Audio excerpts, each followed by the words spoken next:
Hello students. तो आज हम बात करते हैं क्लास 8 चैप्टर 1 साइंस की। चैप्टर का नेम है crop production and management. Crop production and management. तो क्रॉप प्रोडक्शन से आप क्या समझते हैं? तो उसके लिए पहले आपको जानना है क्रॉप क्या होती है। तो क्रॉप सबसे ऊपर आपको लिखा हुआ दिख रहा हुआ है। तो क्रॉप मीन्स होता है when plants of same kind are grown and cultivated at one place on a large scale. तो इसका मतलब क्या हुआ? जब एक ही तरह के प्लांट्स एक किसी सर्टेन एरिया या किसी एक फील्ड पे एक लैंड के पीस पे क्या करें, एक ही तरह के प्लांट्स को लगाया जाए, उसको क्या बोलते हैं? क्रॉप, फसल। क्रॉप मीन्स फसल। क्या पढ़ना है हमें? क्रॉप और उसका मैनेजमेंट, कैसे हम क्रॉप का प्रोडक्शन करेंगे और फिर कैसे उसको मैनेज करेंगे, उसको मैनेजमेंट करेंगे। मैनेजमेंट से मतलब है उसको कैसे बचा के रखेंगे, कैसे उसका स्टोरेज करना है, ये सब। तो अब हमें ये पढ़ना है। पहली बात तो क्रॉप हम क्यों, मतलब फसल हम क्यों उगाते हैं? सबसे पहली बात तो फसल हम क्यों उगाते हैं? क्योंकि हम हेट्रोट्रॉप्स हैं। ह्यूमंस क्या होते हैं? ह्यूमंस होते हैं हेट्रोट्रॉप्स। हेट्रोट्रॉप्स मीन्स जो अपना भोजन खुद नहीं बना पाते, जो दूसरों पर निर्भर होते हैं। तो ऑटोट्रॉप्स क्या होते हैं?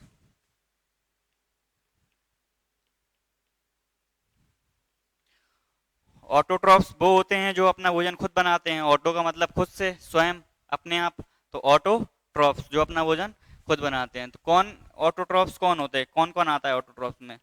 प्लांट्स आते हैं सारे ऑटोट्रॉप्स में। प्लांट्स में क्या होता है? वो अपना भोजन खुद बनाते हैं। प्लांट्स में एक प्रोसेस होती है फोटोसिंथेसिस, जिसके जिसके कारण वो अपना भोजन बना सकते हैं। अब प्लांट्स जब अपना भोजन बना सकते हैं और जो ह्यूमन बींग्स हैं जो अपना भोजन नहीं बना सकते, तो ह्यूमन बींग्स क्या करेंगे? जाहिर सी बात है, ह्यूमन बींग्स प्लांट से अपना भोजन लेंगे। तो ह्यूमन बींग्स या तो प्लांट से भोजन ले सकते हैं या फिर किसी दूसरे एनिमल्स वगैरह से भोजन ले सकते हैं, उनका हंटिंग करके, मतलब उसको हंट करके, शिकार करके। अब हमें देखना है कि जो क्रॉप्स है, जो पुराने जमाने में क्या होता था, till 10,000 BC people were nomadic. They were wandering in groups from place to place in search of food. People क्या करते थे? एक जगह से दूसरी जगह भटकते थे। किस लिए? फूड की सर्च में, क्योंकि उनको भोजन चाहिए था। तो वो क्या करते थे? मटेरियल्स खा लेते थे, मतलब कच्चे पदार्थ, रॉ मटेरियल से काम चला लेते थे।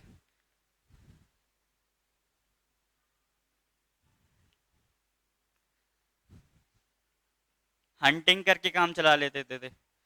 तो ये तो काम चल जाता था पहले। उसके बाद क्या हुआ? जैसे जैसे टेक्नोलॉजी आती गई, आगे बढ़ता गया, साइंस की दुनिया आगे बढ़ती गई, तो क्या हुआ? उन्होंने क्रॉप प्रोडक्शन स्टार्ट कर दिया, मतलब फसल उगाना स्टार्ट कर दिया। अब जैसे इंडिया की बात करें, तो इंडिया में क्या होता है, अलग अलग सीजन वाइज अलग अलग क्रॉप्स होती हैं। क्यों होती हैं अलग अलग सीजन वाइज अलग अलग क्रॉप्स? क्योंकि क्रॉप्स अलग अलग क्रॉप्स हैं, मतलब अलग अलग प्रकार की फसलें हैं, तो उनको अलग अलग चीज़ों की ज़रूरत है। मतलब अलग अलग डिफरेंट डिफरेंट क्या चाहिए उनको? मिनरल्स चाहिए, डिफरेंट डिफरेंट क्लाइमेट चाहिए, डिफरेंट डिफरेंट टेम्परेचर चाहिए। तो इंडिया अपनी क्या है, एक बहुत बड़ी कंट्री है, वास्ट कंट्री है, जिनमें अलग अलग रीजन्स में क्या है, अलग अलग क्लाइमेट है, अलग अलग टेम्परेचर है, अलग टेम्परेट जोन्स हैं। तो क्या होता है, हमने क्रॉप्स को दो भागों में डिवाइड कर दिया है on the basis of seasons, climate, temperature, इन सबको देखते हुए। तो जो पहली क्रॉप है वो कौन सी है? खरीफ क्रॉप। इसका नाम क्या है? खरीफ क्रॉप। खरीफ क्रॉप क्या होती है? जो हमारे रेनी सीजन में होती है। कौन से सीजन में? ध्यान दो यहाँ पे, रेनी सीजन। रेनी सीजन में जो क्रॉप होती है वो खरीफ क्रॉप। तो रेनी सीजन कब से होता है? जून टू सितंबर, मतलब जून से सितंबर के बीच जो क्रॉप होती है, मतलब जो अभी क्रॉप हो रही है, वो होती है खरीफ क्रॉप। जैसे एग्जांपल दें, पैडी, मेज, सोयाबीन, ग्राउंडनट, एक्सेट्रा। पैडी क्या होता है? अपनी धान, मेज मक्का, सोयाबीन और ग्राउंडनट मूंगफली, ये होती हैं हमारी खरीफ क्रॉप्स। अब आगे बात करेंगे हम रबी क्रॉप्स क्या होती हैं फिर। तो रबी क्रॉप्स की बात करें, ये हो गया रेनी सीजन, तो ये किस में होती हैं? विंटर सीजन में। रबी क्रॉप्स हमारी हो गई विंटर सीजन में। विंटर सीजन इसका टाइम पीरियड रहता है अक्टूबर टू मार्च, अक्टूबर के मार्च के बीच। एग्जाम्पल, वीट, ग्राम, पी, मस्टर्ड, गेहूं, चना, मटर और सरसों, ये चीजें क्या होती हैं? रबी क्रॉप में। अब हम डिफरेंट बात करेंगे डिफरेंट डिफरेंट क्रॉप्स के स्टेप्स, मतलब क्रॉप्स को कल्टीवेशन करना है, स्टेप्स ऑफ एग्रीकल्चर, कैसे कैसे किसी क्रॉप को उगाया जाता है, क्या क्या स्टेप्स होते हैं एक पूरी फसल को तैयार करने में, फिर कैसे उसको स्टोरेज करते हैं। तो स्टॉप्स ऑफ क्रॉप प्रोडक्शन, इसका पहला पॉइंट है प्रिपरेशन ऑफ सॉइल। इसका पहला है प्रिपरेशन ऑफ सॉइल। सॉइल मतलब मृदा, अपनी मिट्टी। तो अभी हमने पहले स्टेप की बात की। पहला स्टेप अपना preparation of soil. Preparation of soil मतलब क्या होती है, मिट्टी, मिट्टी को तैयार करना। सेकंड अपना जो स्टेप है वो है सोइंग। सोइंग मतलब होता है बीज बोना। थर्ड जो स्टेप है वो है एडिंग मैनर और फर्टिलाइजर। मैनर और फर्टिलाइजर को अपनी सॉइल में ऐड करना। फोर्थ जो स्टेप है वो है इरिगेशन। इरिगेशन मतलब सिंचाई। फिफ्थ जो स्टेप है प्रोटेक्टिंग फ्रॉम बीट्स। बीट्स मतलब होते हैं खरपतवार, मतलब अनवांटेड प्लांट्स। तो अनवांटेड प्लांट्स से अपनी फसल को कैसे बचा सकें। हार्वेस्टिंग, फसल को काटना, फिर उसका भंडारण करना मतलब स्टोरेज। तो इन सब के बारे में हम आगे डिटेल में पढ़ेंगे। तो आज हमें पहली वीडियो में क्या पढ़ना है, हमें अपने 3 टॉपिक्स क्लियर करने हैं, प्रिपरेशन ऑफ सॉइल, सोइंग और मेनर और फर्टिलाइजर वाला।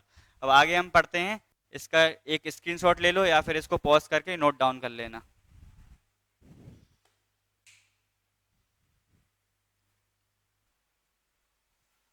अब हम बात करेंगे अपना पहला स्टेप प्रिपरेशन ऑफ सॉइल, मिट्टी को तैयार करना। तो मिट्टी को कैसे तैयार करते हैं, मिट्टी को क्या करते हैं हम टर्न करते हैं और उसको लूज करते हैं। मिट्टी को पलटते हैं और उसको क्या करते हैं, लूज करते हैं। इससे क्या होता है, मिट्टी को पलटेंगे और लूज करेंगे तो उससे क्या होगा, उससे क्या होगा, मिट्टी के छोटे छोटे पार्टिकल्स हो जाएंगे, मिट्टी क्या होगी, ब्रेक डाउन हो जाएगी।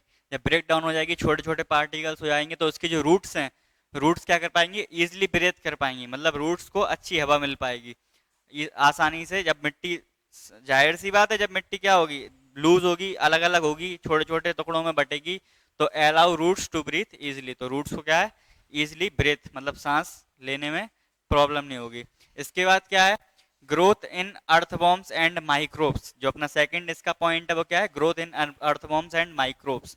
तो जब रूट्स क्या होता है, अपन जब इसको क्या कर देते हैं, लूजनिंग कर देते हैं, मिट्टी को जब अपन लूज कर देते हैं, तो इसमें जो माइक्रोब्स और अर्थवॉर्म है, जब लूज कर दिया माने क्या हो गया, इसके अंदर जगह बढ़ गई मिट्टी के अंदर। मिट्टी के अंदर जगह बढ़ने से क्या होता है, इसके अंदर जो अर्थवॉर्म्स और माइक्रोब्स हैं वो क्या होंगे, ज्यादा ग्रो करेंगे, ज्यादा अर्थवॉर्म्स और माइक्रोब्स ग्रो करेंगे। अब ये अर्थवॉर्म और माइक्रोब्स ग्रो करेंगे तो इससे क्या होगा, हमारे जो अर्थवॉर्म और माइक्रोब्स होते हैं ये क्या करते हैं, ये डिकम्पोजिशन करके क्या करते हैं, ह्यूमस ऐड करते हैं।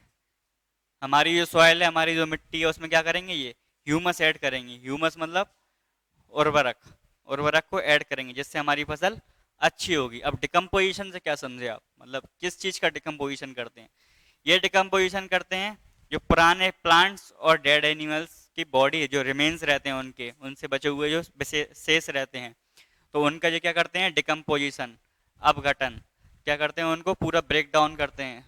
उसके बाद ह्यूमस ऐड कर दिया इनने। और भी क्या मिलता है, और क्या होता है, जब लूजनिंग हो जाएगी मिट्टी, तो मिट्टी को क्या अच्छे से मिलेगा, मिनरल्स, वाटर और न्यूट्रिएंट्स। सॉइल से क्या अच्छे से ले पाएगी वो, मिनरल्स, वाटर और न्यूट्रिएंट्स।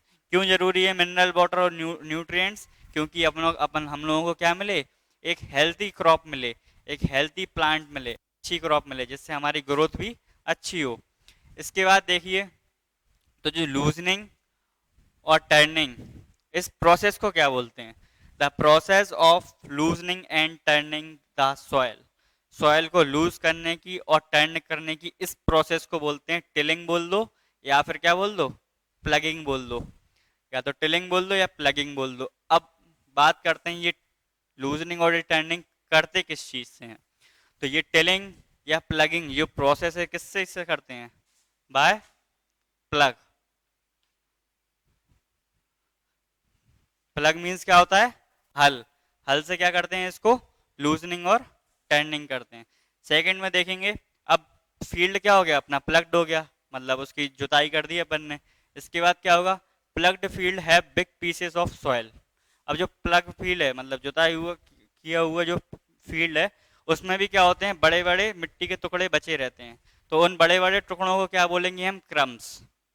उन बड़े बड़े टुकड़ों को हम बोलेंगे क्रम्स। अब उन क्रम्स को भी और छोटे करना है और ब्रेक डाउन करना है। तो जब क्रम्स को भी और छोटे करेंगे, किसकी हेल्प से करेंगे? एक प्लैंक। प्लैंक की हेल्प से हम उसको क्या करेंगे? और छोटा करेंगे। इसके बाद क्या करते हैं? इसके बाद होता है, अब मिट्टी को जब अपन ने जुताई कर दी तो कुछ पार्ट उसका ऊपर आ जाता है, कुछ नीचे रह जाता है, मतलब लेवल सेम नहीं होगा। अगर लेवल सेम नहीं होगा तो जो बुआई है, मतलब जो अपन बीज बो रहे हैं, वो भी सेम अच्छे से नहीं हो पाएगी, और इरिगेशन भी, पानी की सिंचाई भी अच्छे से नहीं हो पाएगी। तो इस फील्ड को फिर अपन को लेवल करना है। तो इस फील्ड को लेवल करना है, the field is level for sowing as well as irrigation. Sowing मतलब बीज बोने के लिए, और इरीगेशन करने के लिए इसको लेवल किया जाता है। जिस चीज से लेवल किया जाता है उसका नाम है लेवलर।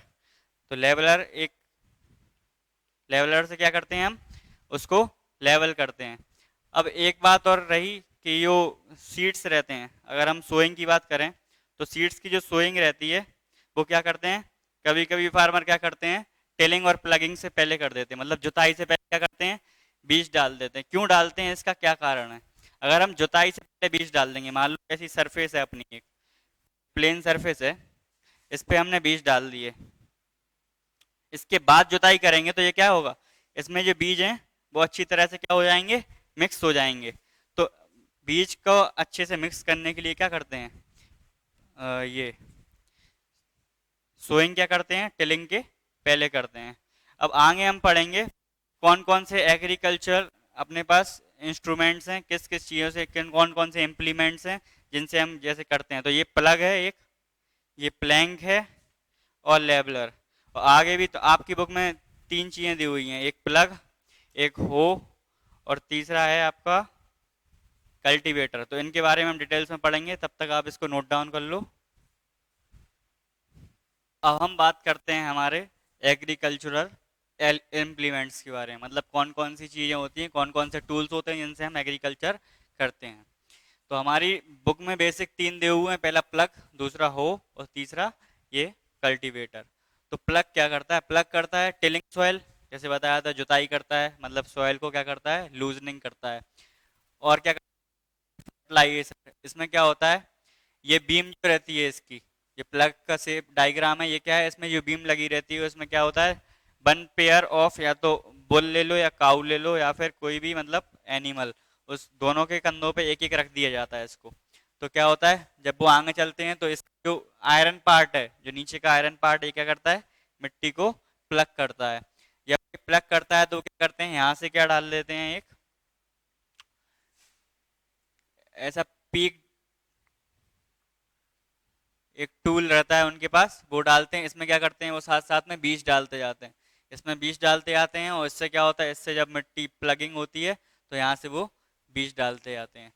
और क्या करते हैं इससे, रिमूव रिमूव ऑफ बीट्स, मतलब जो खरपतवार, बीट्स क्या होते हैं, अनवांटेड प्लांट्स, मतलब जो हमारी फसल के साथ अनवांटेड प्लांट साथ में उग जाते हैं, उनको बोलते हैं बीट। तो उनको हमें हटाना पड़ेगा, जो हमारे किसी यूज के नहीं रहते, तो उनको हटाते हैं, उनका रिमूव करते हैं। इसके बाद क्या होता है, अब ये तो हुआ, मतलब बहुत ट्रेडिशनल सिस्टम हो गया, एक तरीके से बहुत पुराना सिस्टम हो गया। अब इसको किसने रिप्लेस किया, इसको रिप्लेस कर दिया किसने, जो नीचे सबसे नीचे दिख रहा है आपको, कल्टीवेटर। रिप्लेस क्यों किया, क्यों जरूरत पड़ी रिप्लेस की, ये आगे बात करेंगे, पहले हम इसके बीच का पढ़ते हैं, हो क्या होता है। हो, ये अपनी कुल्हाड़ी ऐसी दिख रही है, तो इसको क्या बोलते हैं, ये क्या करता है, रिमूविंग ऑफ बीट्स, बीट्स को रिमूव ये भी करता है, और लूजनिंग ऑफ सॉइल, सॉइल को रिमूव ये भी करता है। ये क्या था, पहले पूरा वुड का हुआ था, पहले ये रॉड होती थी, ये पहले वुड की बनी हुई होती थी। ये क्या होता था, ये इसमें जो बेंट प्लेट, मतलब एक वो आयरन की प्लेट रहती है बेंट, थोड़ी मुड़ी हुई, तो ये क्या करती है, ये आयरन की रहती थी। अब क्या होने लगा, नए जो हो आने लगे, वो पूरा पूरे आयरन के आने लगे, इसमें ये ग्रिप रहती है, और ये हैंडल रहते हैं, ये जो बीम है, पहले इसको क्या करते हैं, कैटल के मतलब कंधों पे रख के इसको आगे चलाया जाता है, फिर क्या करते हैं, जो हैंडल से इसको पकड़ा जाता है, ग्रिप ग्रिप पकड़ के, हैंडल पकड़ के इसको चलाया जाता है। इन दोनों को रिप्लेस क्यों करने की क्यों जरूरत पड़ी, क्योंकि जो अपनी सोइंग होती है, इससे जो बीज डाल रहे थे, कहीं कहीं पे ज्यादा बीज हो जाते थे, कहीं कहीं पे क्या होता था, कम बीज रह जाते थे, कहीं कहीं कल्टीवेशन सही हो जाती थी, कहीं नहीं होती थी। उससे क्या होता था, एक ही जगह पे कभी कभी बहुत सारे प्लांट्स हो जाते थे, मतलब प्लांट्स की भीड़ हो जाती थी एक ही जगह, एक पे प्लांट्स की भीड़ हो जाएगी तो क्या होगा, उनको वाटर और मिनरल्स और जो न्यूट्रिएंट्स चाहिए हैं वो उनको ढंग से नहीं मिलेंगे, क्योंकि सीधी सीधी बात है, छोटे से एरिया में अगर बहुत सारे लोगों को रख दिया जाए तो सफोकेशन होगा, मतलब सबकी नीड्स पूरी नहीं होंगी, ऑक्सीजन सबको पर्याप्त नहीं मिलेगी। ऐसे ही जो प्लांट्स की जो रूट्स रहती हैं उनको भी पर्याप्त ऑक्सीजन चाहिए, पर्याप्त वाटर चाहिए और पर्याप्त मिनरल चाहिए अपनी अच्छी हेल्थी ग्रोथ के लिए। तो इनको किसने रिप्लेस किया, कल्टीवेटर में। कल्टीवेटर क्या होता है, कल्टीवेटर ये आपको शेप दिख रहा है ऐसा होता है, ये क्या करता है, कल्टीवेट करता है पूरी मतलब सॉइल्स को, और इसमें क्या होता है, ये जो इनके साथ क्या होता है, इनमें सोइंग भी साथ साथ में चलती रहती है। तो जब सोइंग साथ साथ में चलेगी तो क्या होगा, अच्छे से बीज बोए दिए जाएंगे अलग अलग पार्ट में, मतलब एक एक स्टेप बाय स्टेप जो बीज हैं अपने उनको बो दिया जाएगा। इसके बाद क्या हुआ, और क्या क्या फायदे हुए इसके, टेक्नोलॉजी का यूज किया गया तो क्या फायदे होंगे, टाइम बचेगा अपना, इसको क्या है पैदल चलाते थे, इसको ट्रैक्टर से चला रहे हैं, तो इसमें टाइम बचेगा और लेबर भी बचेगी, मतलब श्रम बचेगा अपना। अब इसके बाद हम पढ़ते हैं हमारा सेकंड स्टेप सोइंग। जब तक इसको नोट डाउन कर लो, आप फिगर बना लो, इसके बाद हम सेकंड स्टेप पढ़ेंगे। तो अब हम सेकंड स्टेप पढ़ेंगे हमारा सोइंग, मतलब बीज बोना। तो बीज बोने के लिए हमें सबसे पहले क्या देखना पड़ता है, हमें सबसे पहले देखना पड़ता है कि हमारा बीज कैसा हो, गुड क्वालिटी का हो। गुड क्वालिटी का होगा तभी तो वो हमें अच्छी हेल्थी और अच्छी फसल देगा, हेल्थी फसल देगा। तो गुड क्वालिटी का बीज सिलेक्ट कैसे करेंगे हम, कैसे सिलेक्ट करेंगे, तो आपने देखा होगा कि जब कभी क्या होता है, जैसे चना वगैरह है या कोई मतलब पल्सेस वगैरह हैं, ये क्या करते हैं, ये हम पानी में डाल देते हैं। तो पानी डालने के बाद क्या होता है, को मिक्स कर दो, तो कुछ देर में क्या होता है, कुछ चने वगैरह कुछ भी जो तो ऊपर आ जाते हैं, ऊपर जो फ्लोट करने लगते हैं।